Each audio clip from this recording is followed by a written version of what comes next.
Pito ka bagong police stations ug Second City Mobile Force Company sa Davao City giila sa ilang kalampusan sa performance governance system. Ani ang report ni Argil Relator.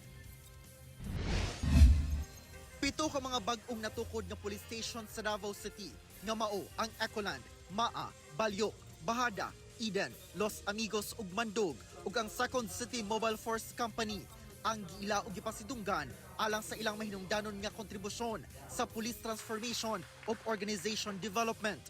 Kini ato sa paghatag sa maong stations og initiated compliance ug proficiency status ubo sa Performance Governance System o PGS.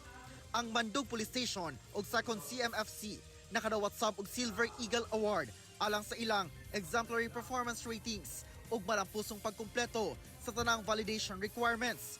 Ang PGS usa ka strategy management system nga gimugna alang sa mga pampublikong institusyon sa Pilipinas.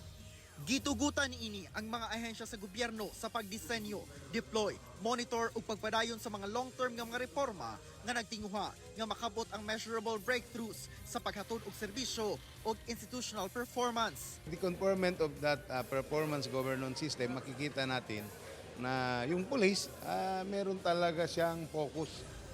Tulad ng nabanggit ko, lagi siyang merong objectives. Yung objectives na yun, na may measure natin siya, kung siya ba ay doable, kayang gawin, then meron siyang target. Giilasab ang kontribusyon sa mga komunidad sa pagtuman sa DCPO sa ilang tahas. Busa, gihatagan sab og pasidungog ang numbered station advisory groups for police transformation and development. Doon papasok yung initiatives. Initiative in terms of what? Yung hingin niya yung support ng stakeholders tulad ng barangay officials, yung mga businesses na present doon sa kanilang bawat AOR, or yung local government na dito sa atin sa DCPO, alam naman natin ang local government ng Davao City through the leadership of ating Mayor Sebastian Baste, Zimmerman Duterte, na patuloy yung pagtulong niya sa amin. Nagpabiling marasigon ang DCPO sa pagsuporta sa mga lakang subay sa PNP Patrol Plan 2030. Kauban si Melchor Awing sa kamera. Ako si Argil Relator. 1 Mindanao.